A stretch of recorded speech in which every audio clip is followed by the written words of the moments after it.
Thanks for coming, everybody.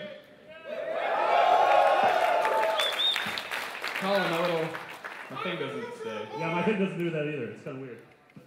It's just a weird thing. What does it say about us? So something. Inadequate, inept, limp, all Miserable. those things. That's what she said indeed. Destin, are you ready? Yeah, we're rolling. Does everyone know that's Pride of the Sunset, Destin Legary right there? Hi, everybody. You might know him from Screw Attack. Hard News, there you go. Right. The Armory is the better show, of course. Today in the Armory, the shotgun. Mario's boot. These are all real things. That was a real episode. This is really what Destin used to get paid to do. First off, have a round of applause for your event staff. They got you all in here and set up right at 4 o'clock. Thank you all for working. No, Miss Event Staff lady in the back, you don't have to clap for yourself. They were clapping for you. All right, let's go. You ready, Colin? Yes. So everybody chill. Destin will edit out everything that happened before this, and then let's start here. What's up, everybody? Welcome to IGN's panel, PlayStation 4, Xbox One, Next Generation, 1 year later! You're so down. I'm one of your hosts, Greg, along with a panel of experts that include the one and only Pride of Long Island, Colin Moriarty. Yeah. The Pride of Polygon, Alexa. How are you? Thank you for joining us. Thank you for asking me. I'm excited to be here. I'm excited that you're here as well. And I'm then pretty down there. excited. You're pretty excited? I'm pretty excited. That's the best beer in the business, Marty Sleevers. So, for the folks watching this on demand on IGN.com, There's so much demand. So much demand for this podcast. I need you to applaud if you were here last year for the Xbox PlayStation panel. See, this is a sequel to that panel, so if you didn't just clap, you're going to be lost. It'll be impossible to keep up now. Last year, of course, we did things talking about next generation's about to be here. Xbox One, PlayStation 4, what to expect out of it, blah, blah, blah. Here we are with the 1 year later report. Colin, Yes. did the first year of the PlayStation 4 and Xbox One live up to your expectations? Yeah, I think it surpassed my expectations. It surpassed your expectations. In terms of how the systems have done and the resonance that they have with the community, I think we expected that they weren't going to do as well as they, as they have. I guess people thought console gaming was dead. That's obviously not true. PS4 is obviously doing better than Xbox One, but both of them are actually selling pretty historically well. So. Yeah, it's probably tighter than that. But when you look at historical figures, that's in PlayStation 2 territory for obviously Xbox One, and PS4 is obviously still selling better than every console so far. So that's a lot better than we expected because we saw things like Vita tanking and soft console sales leading up to the launch, and we thought that maybe was a harbinger of things to come. But it wasn't. No. Like a Morningstar console game rose from the ashes. None of that. You are mixing up a lot of weird biblical. And he saw the sun and said, "Caw-caw! A new day is upon us!" Don't know what it just happened. Alexa, what do you think of the first year of PlayStation 4, Xbox One? I agree with Colin, but I think that we're just starting to see we're just starting to see games that we can call next gen. I think right now, I think Shadow of Mordor was the big one that really showed us this is how powerful it. Yes. One thing. thing. That game. So good. It's Troy Baker. It's so good. Oh my god, it's so good. But I think that now we're just seeing the games that are the games for the next generation console. Less companies are doing the cross gen, more focusing on PlayStation 4, Xbox One. We have the Assassin's Creed. Unity is the one that's just next gen coming out. So I think now we're getting the games. The consoles have done well, but now it's sort of proving themselves in terms of library. Yeah. I'm a little agree with everything everyone said. I'm a little bummed out that we still haven't seen Mordor seems like to be one of the first games that actually has an interesting idea that couldn't have been done beforehand, even though the game is for PS3. It's coming out for PS3. It's coming out 360. Yeah. It just seems like the Nemesis system is something that's it's an interesting idea. It's not just hey, it's prettier, there's more graphics. I don't know who that guy was. But. That's clearly our one guy. Hey, Spider-Man, I swung the cranes for you. I got more graphics in your creed. But I'm really hoping in the next year there are ideas where I'm holy crap, I didn't think games would do that. So, we'll wait for that. The real next gen mechanics, you might say, Marty. Is that a phrase? Is that a segue? We're starting it right now. No. Speaking of mechanics, Greg Way, my Uncle Mike used to be a mechanic. Here to talk to you now. My Uncle Mike. No, he's long dead.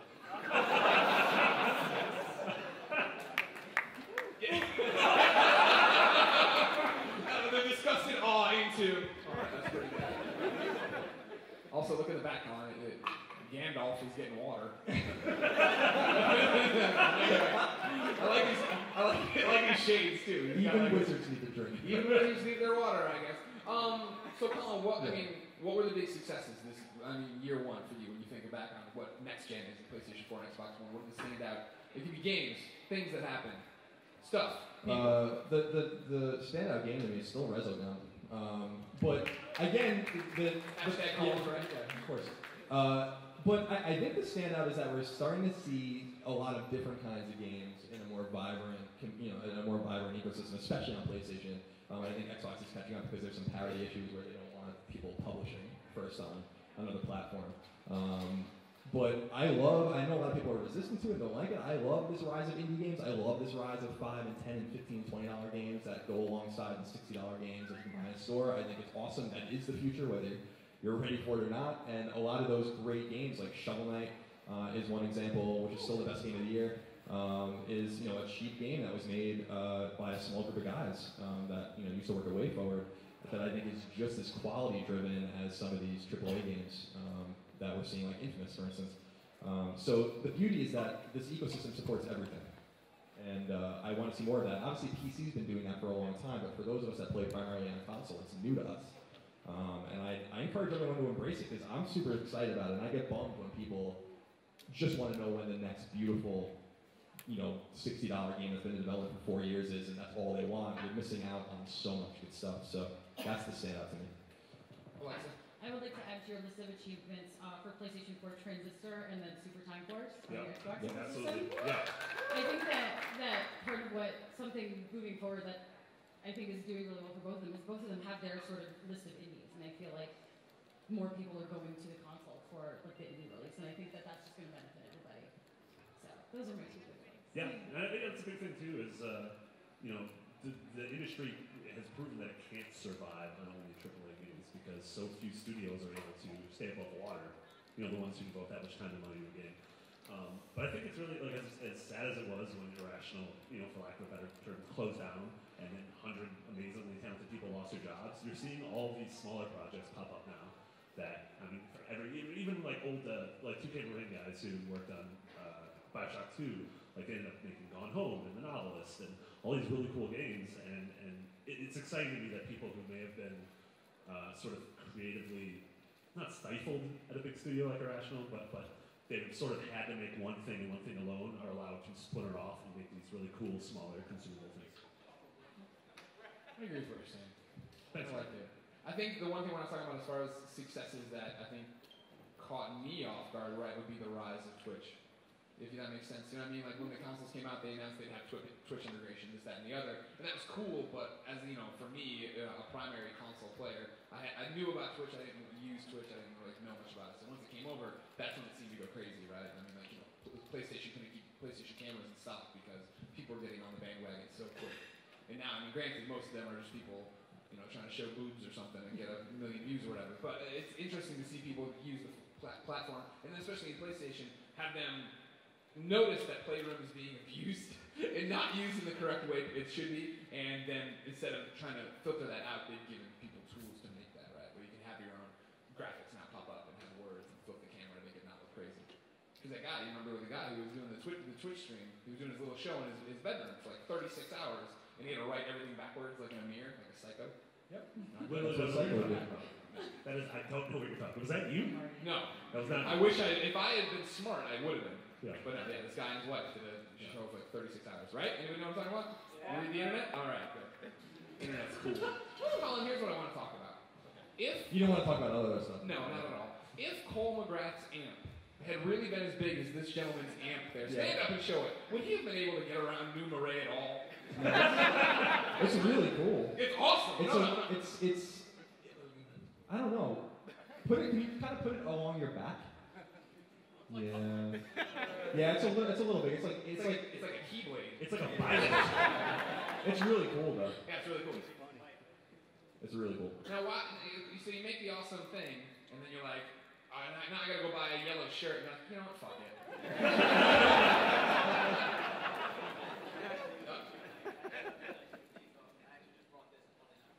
Aww, you're a nice young man. Thank you for doing that. Also, Colin. Yeah. Yes. Do you think you could dunk on me if I was playing defense on that basketball? You think so? Yeah. No way. Oh my God, he keeps going out. Wait, is that someone's costume? Yeah, I was gonna say, stand up. What do you cause? I don't know what that is. Dunkmaster Darius? What does that mean? Is that an anime? League of Legends. Oh, it's League of Get Legends. your fucking shit out of here. Coming to the, what happened to the next generation of game consoles, you fucking dumbmaster. Okay, so I know very little about League of Legends. Are there basketball players in that game? Apparently. It's a skill? Apparently, it's Skin. like, Oh, it's just a skin, alright. No big deal. See, we chased off these other cosplayers and oh crap, we're not PlayStation. Get out of here! This is not a kind of crowd. Not just as Kratos or Drake. Wow. So now, Marty, when I talk about the first year of PlayStation 4 and Xbox One, what do you see as a failure? Oh God. I feel like both. Yeah, I mean, there's a failure sort of on our part that the console wars have become gross and awful and terrible, and every time we post a story about Time it. out. They were always gross and awful and terrible. It It wasn't like I was posting PS3 exclusive reviews. People were like, I'm an Xbox fan, but you're right, this game looks great. I think it's gotten worse I too. mean, I haven't been in the industry as long as you guys, but I mean, to me, it is like it's disgusting. It's awful. I hate those comment sections. They're terrible. I don't know why people can't just enjoy things. We were talking about that the other day. Why can't we just like things? Yeah. Yeah, Can't you just have a It's dinner? not drama. You just agree that. that's true. Yeah, I don't know. I also think that the UI of most systems right now are really cumbersome. I feel like I enjoy navigating my 360 and my PS3 much more than I do my PS4 and my. XMB for life. That's what it was all about. Oh my god. Remember Blades? You know what? I miss Blades. You don't miss Blades. I absolutely miss Blades. I miss the Jay Allard era. Remember him? He wore hoodies and tasteful sport coats over those hoodies. Remember that guy? Very tasteful. That's a deep cut. That is a deep cut, yeah. Alexa, what's some of the failures you see? Well, we could talk about the obvious, the Kinect, Yeah. motion controls. PlayStation, that so many people just kind of dump the move. I don't know if anyone's been following Until Dawn. They just re-announced that it's that like team horror thing, and if they were originally making it for PlayStation Move, and then they dumped the move. They just redid it for PlayStation 4. Thank God. Yeah. Because those are awesome. Has anybody seen or seen cover? Yeah, it's cool. It's really Clap, people. Listen. By the way, Sting is scaring the shit out of me. Isn't that the Crow? I don't think it's Sting. Okay, well, Sting is a total knockoff, and excuse me for thinking you wanted to be somebody relevant. He's in WWE 2K15. Now I'm really scared of him. Does anybody have a gun filled with blanks? Oh, God! I need to protect myself. If you're young, Wikipedia that. You're like, damn, Bregler's on point. I didn't expect you to Trying to do that. have humor. I thought we'd be able to skirt around that one, but No, right through it. Yeah. Power through it. That's what I do. Stop it. Power Next through. topic. No, we're still on the failure topic. Yeah, Connect. That was a big problem. Connect. And I was happy to see, PlayStation get away from the move. You know, it was weird for a while, right? Because they're like, oh, the move's in the DualShock 4. I'm like, don't do it. And then it's just basically me trying to be Delson and spraying all over the screen. wait, what? I mean, it's limited use. And so Delson has to shake up the paint can. You know how Delson does? He shakes up the paint can. Spray it all over the screen. You know what I'm talking about. That's going to be a gift. Man, Oh, you are nobody's gonna watch this. We lost everybody when I was like, "You're Super Dunkaroo." No way. I mean, some games do the motion controls badly that are fun. Like D4, sometimes the motion controls don't work, and it's just awesome. Yeah. But yeah, That game's pretty good. I like that games like that are like, you can just use a controller. They're like, yeah, no one wants to do this. Just use a controller. Colin, Yes. you've been on the record many times of loving Connect. Oh, I love it. Right? You love talking to it in our house. Oh my god, it's the worst. It was cool for like a week until you start screaming at it. Which doesn't help. It's not. It doesn't. It's like when I yell at Portillo. He doesn't understand what the fuck I'm saying. Like, that doesn't help. Go home! Huh? Xbox, go home! Yeah. Yeah, basically Xbox will Connect go not on our TV anymore because it's in the closet. But yeah, I don't know. I think that the biggest failure is really the way we've talked about this on Beyond many times. Like who would have expected that PlayStation would have taken the lead and Xbox would have basically given it to them? You know, like with the way everything was rolled out. And I actually think a lot of the failures and Xbox's struggle at market, which again is relative because it's selling much better than most consoles sell at this point, including the Xbox 360. But its relative, sales struggles can really be traced back to those times when they were rolling the console out and introducing it to everyone, and they never really figured it out. Meanwhile, strangely, because we've been covering PlayStation for so long, watching so many blunders from that company over the years. You just kept waiting for the PlayStation 4 to screw it up. Exactly. We knew it was coming. Yeah, and it still never happened. So it's a little weird, like that kind of juxtaposition. That they really just kind of switched places. Yeah. And I didn't expect that at all. So I think Microsoft's just struggling to stay on message, and I think that I think Sunset Overdrive is one of the most exciting games of the year for sure, and I think that's going to be a big game for them from a very talented studio. So. Do you think it's going to perform? You think Sunset Overdrive? I don't know if it's going to move units, but I think that it's a game that Xbox One fans are tuned into. And I think that was a big get for Microsoft and a big relationship to get away from Sony. I mean, Insomniac obviously makes PlayStation games typically, so I think that's a good get for them. And I'm interested to see how everything plays out because they do have a lot of games coming out in the future, but much like PlayStation, we have to wait for them. So, so I just think that so the failures. I think both consoles are doing really well. I think this is the way I look at it. If you could ask Microsoft in a vacuum without knowing how PS4 sold. If you were like, after a year, are you happy with 6 or 7 million Xbox One sold? I'm sure they'd be like, yes, very much so. And that's kind of the way you have to look at it. You can't really compare the two. I think they'd actually say, I'm in a vacuum. How did I get in here? It's vacuum humor. Yeah, it's good. Space humor. Space humor. You're staring at me, Greg. What's going on? I'm just trying to process what you're saying. I know. Vacuum humor. Yeah. Mm-hmm. There we go. Yeah. I mean, it's when you look at the systems and you talk about failures, I think it's all relative. Like we talk about, Kinect, okay, sure. Nobody liked it and got out of there. Good. They got rid of Move, great. But I think both are doing way better. Not just sales, just in what they're producing than I expected them to. You know what I mean? I think the first year you always think about a lot of crappy games coming out, and there's been crappy games for sure, but it seems like the majority has been good, decent. Now they've been slower than a lot of people wanted. I know. A lot of people I think have been talking about how they miss that third-party support. You wonder if the system could support a THQ or something like that. But the fact that we lean back on indies, I think, is helping us out, making a better ecosystem. Yeah. It's doing better than the Wii U, at least. Okay, so I know we were eventually going to talk about Wii U. They say boo earns. So obviously this is going to come up. To me, there is no game this generation better than Mario 3D World. I still think that's the best game of this generation. Of the new generation. That's a good game. Yeah. I think it's better than any game. There's no nemesis system in Super Mario 3D World. What if there was?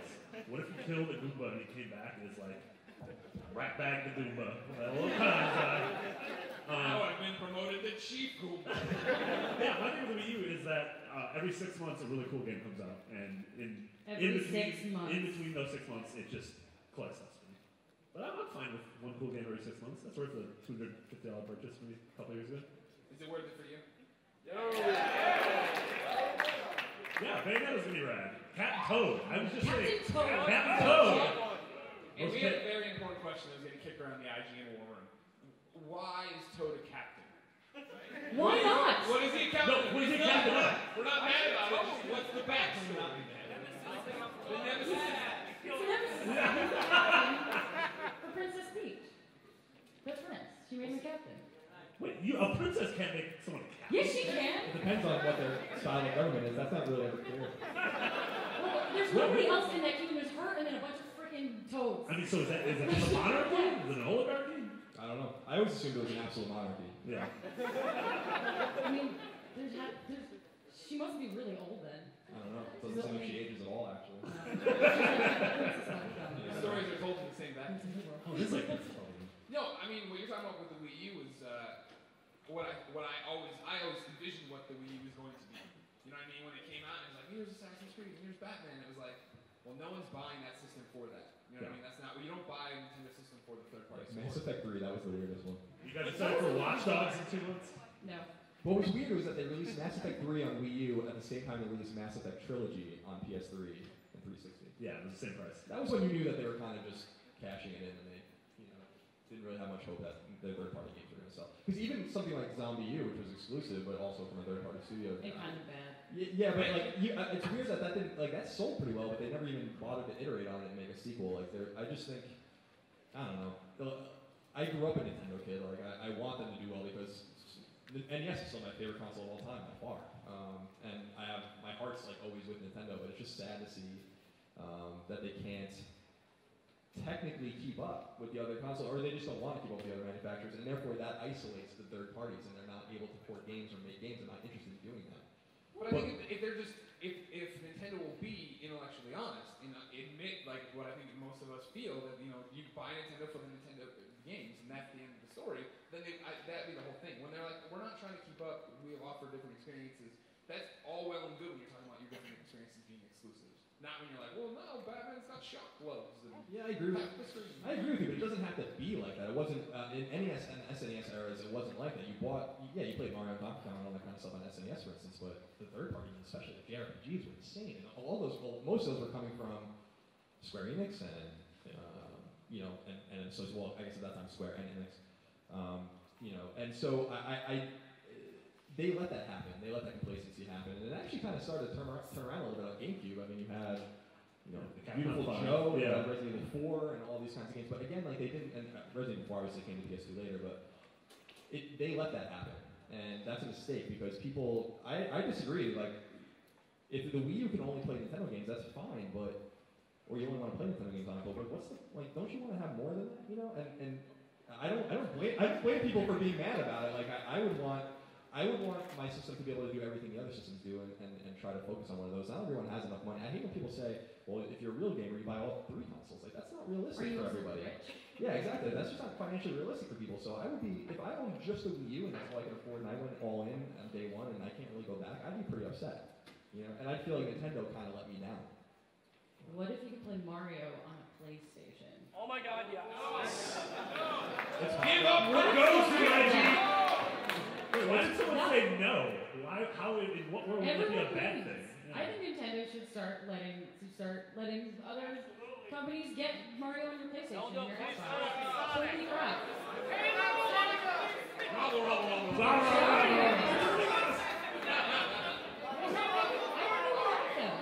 Yeah, I mean, the thing I agree. First of all, there are 2 things about that. One, I think Nintendo and Sony's bad blood go back so far to the Super Nintendo. And then with the PlayStation hybrid thing? Yeah, a lot of you guys know, PlayStation was supposed to be a Super Nintendo add-on. And, yeah, and so a lot of, at the last minute, you can read about this actually in that new book, Console Wars. I think there's a piece in that about how, Nintendo kind of betrayed Sony at the last minute. And I think that bad blood goes back all the way there. So I think that, honestly, if Nintendo wanted to go third party, they would go third party with Microsoft. That's number 1. Number 2, Nintendo's never going to do that. Right. They first of all, they have tons of money in the bank, like $16, $17, $18 billion in cash.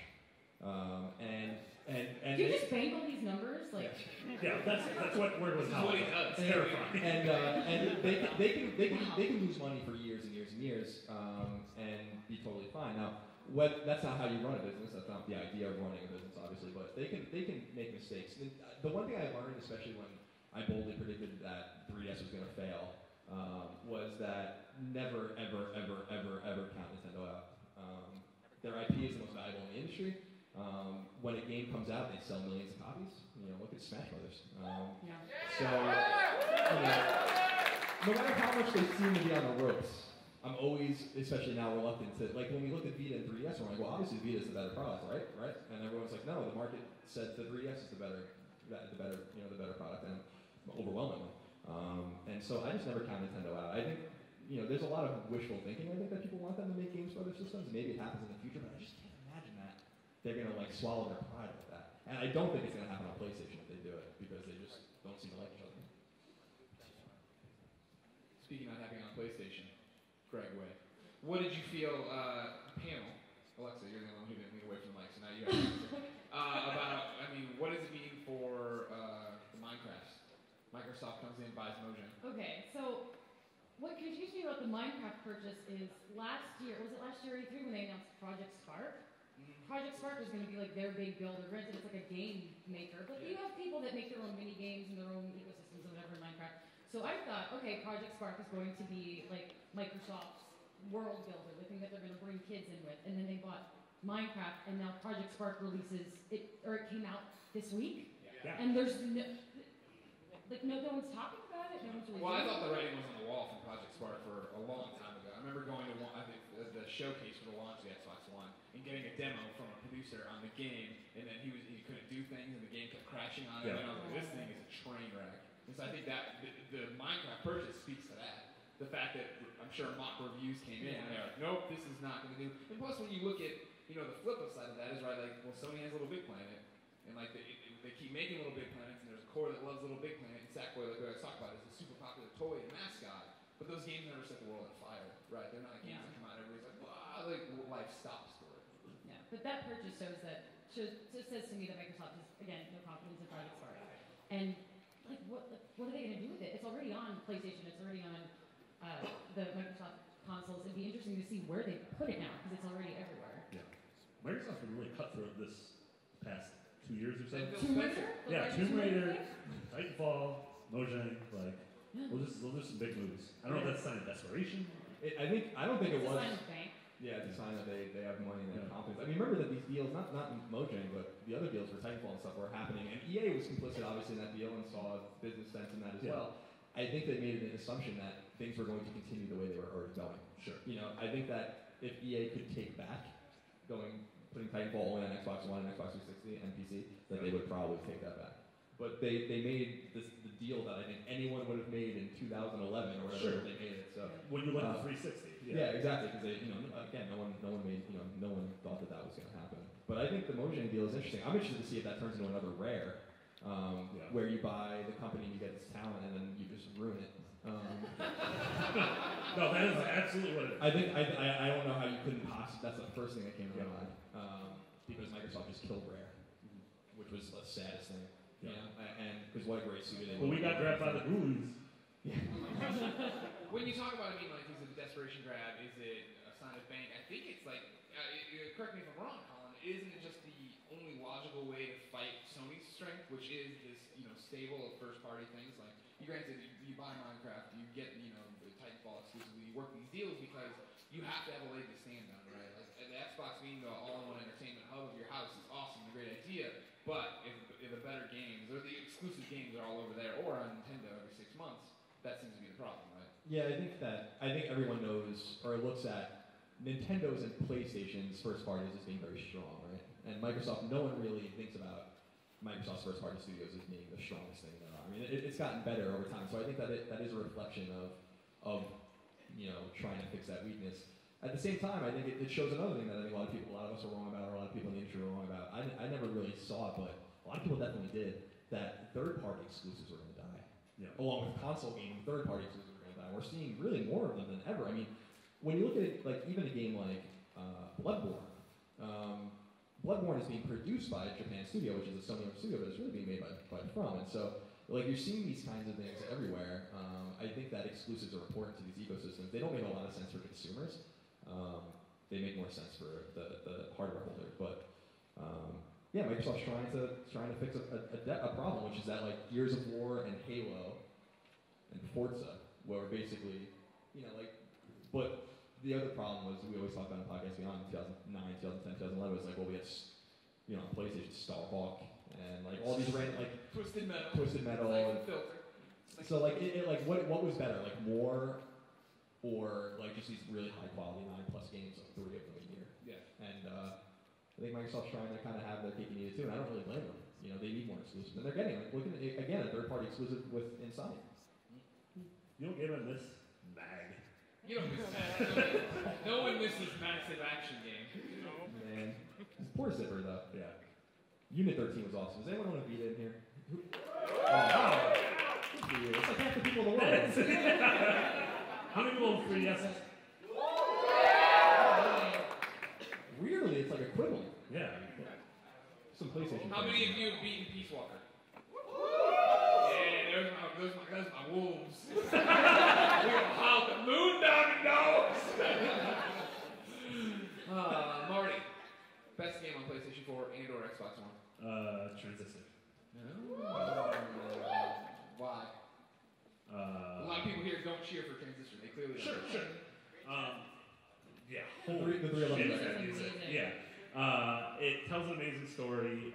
It's gorgeous. Its battle system is incredibly deep and pulls from MOBAs, and I don't like MOBAs, but I like that battle system. Yeah, the style's great. It's in and out in 6 hours. That's what I can't handle long games anymore.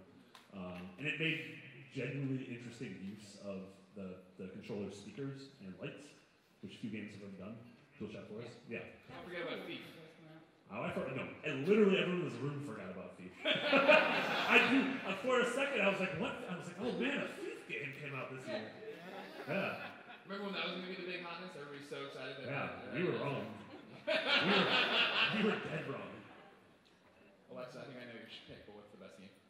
I'm just going to use this to talk about Shadow of Mordor again. I think that like it is a next gen game. I think the Nemesis system is great. I think it came out at the right time. I think it's engaging. Yeah, it's super long. You can sink like 40 hours into it, or you can like mainline the one story and play for like 10 hours. And I think it's perfect in that it lets you pick how much investment you want in it, and it just looks really cool. And it makes really good use of the lights and the sound too. Oh, really? The lights, the DualShock 4, the light lights up, and then in between loading screens, you get like backstory in the form of dialogue that comes out of the speakers of the DualShock 4. Spooky. Yeah. So, Shadow of Mordor. Colin. The best game that can only be played on next gen consoles, like I said, is Resogun. The best game that can be played on next gen consoles and last gen consoles is The Last of Us. But I don't really count that. That's a PS3 game natively. Sure. But man, Resogun is just the shit. Like that game's really special. That game's all about gameplay. I mean, obviously, a PS3 couldn't run that game. PS3 would explode. It's like running a game. I always frustrates me when I look at a PS3 game. A PS3 game can never handle particles like that ever.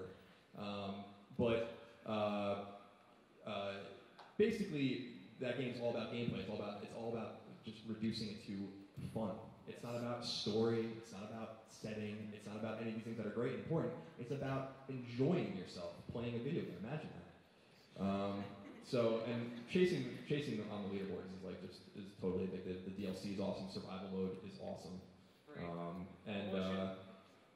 I hope Housemarque, I've said before and I say again, easily the most underrated developer in the industry. They don't make bad games, they make great games. And I'm confused why more people don't talk about them.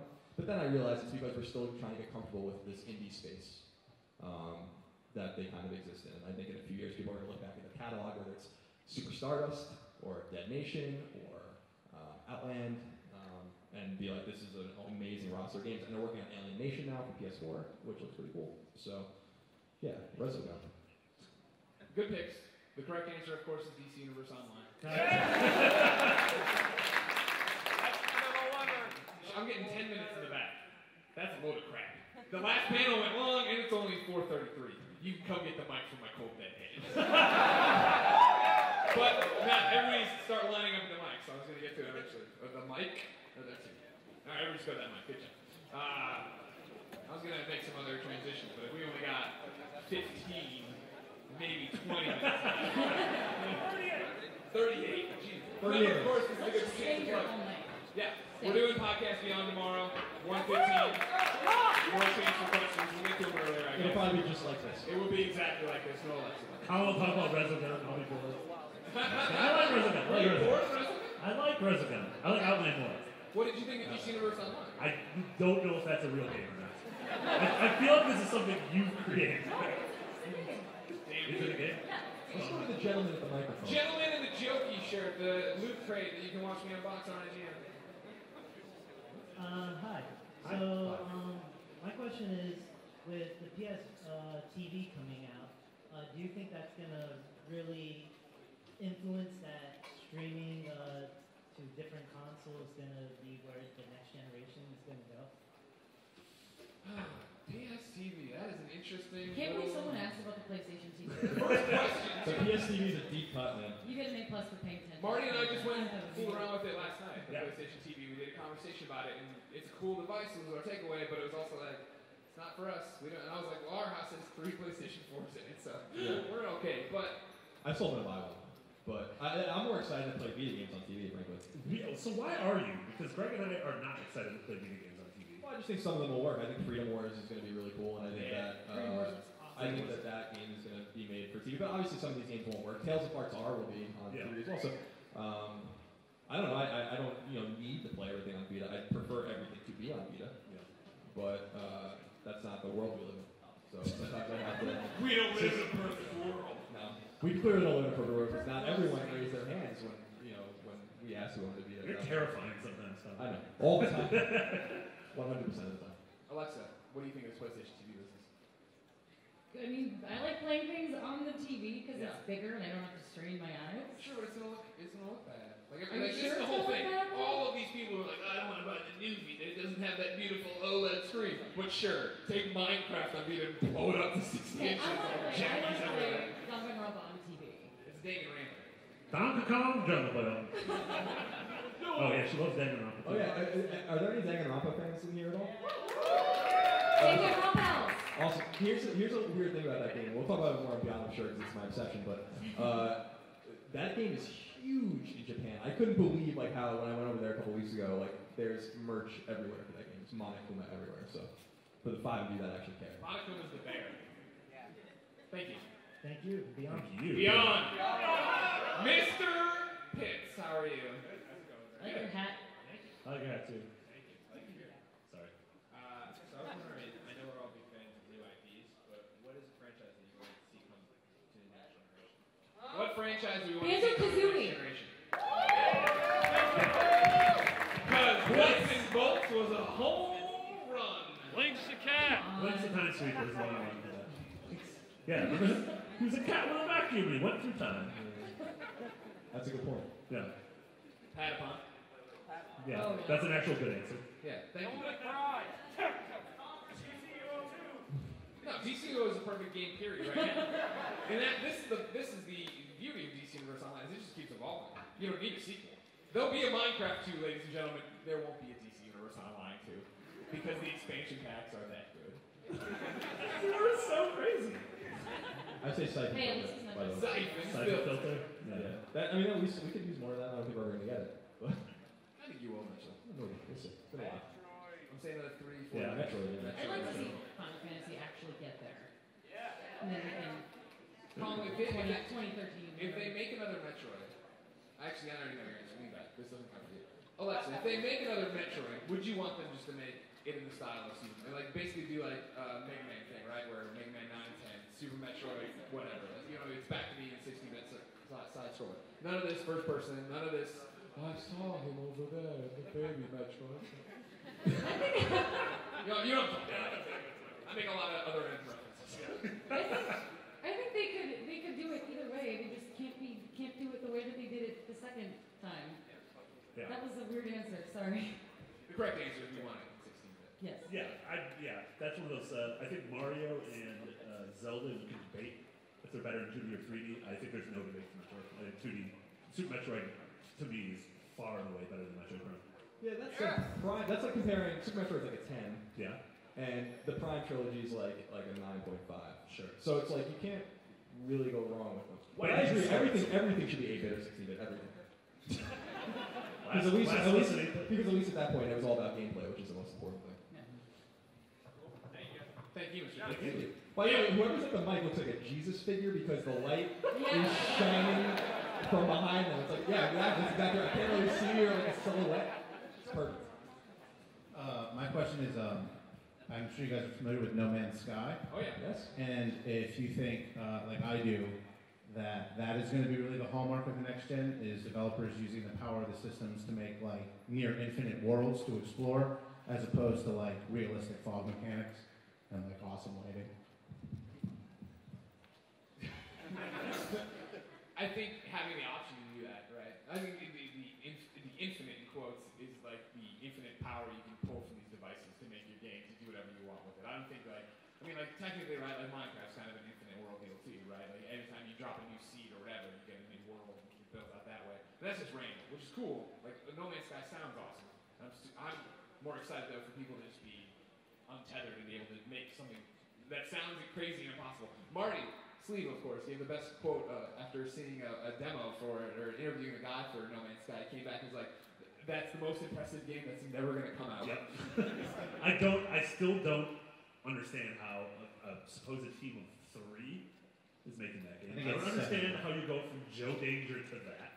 I also love the idea that you get to the core of the universe in that, and it's just another Joe Danger game. Like, that's the thing that you get to at the core of No Man's Sky. Yeah,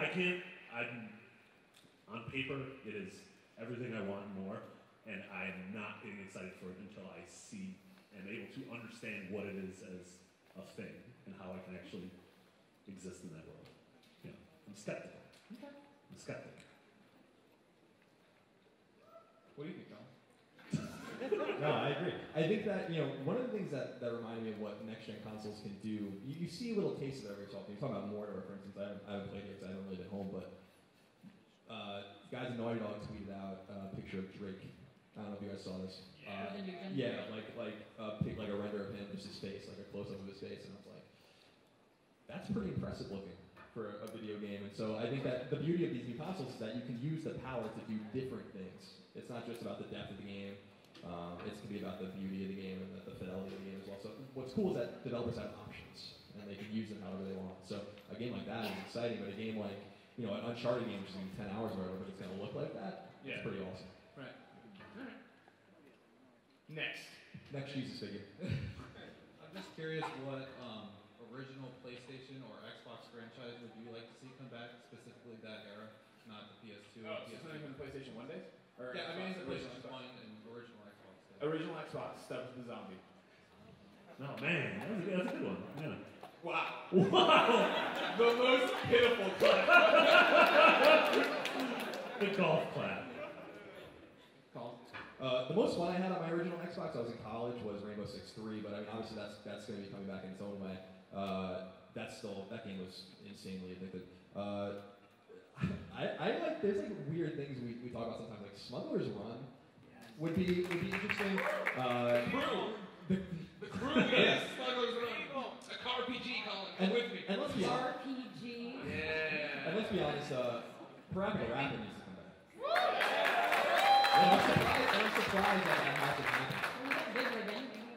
Yeah, Bid Ribbon randomly coming out on a PS1 Classic. Probably has something to do with Sean Layton working on it. Yeah. Parabola. Yeah, Oh, that's... I'm going to go completely out of left field. There's a JRPG that I really love from PlayStation 1 called Valkyrie Profile. Yes! Okay. Completely out of left field, totally supported. Stubbs the zombie! Stubbs the zombie! But it was good, and I would love to see something with a little bit more better graphics and voice acting. So I thought it was great. Nice. Marty. Tomba. That was a genuine answer. Tomba and Tomba 2 are incredible. Did you buy the PS1 Classic? Yeah. You did not buy it. I 100% bought it. The classics, the digital versions, not your PS3. Yeah. You're Tomba crazy. Thank you, sir. Jesus figure number 4. Great call on subs is on particularly the use of music.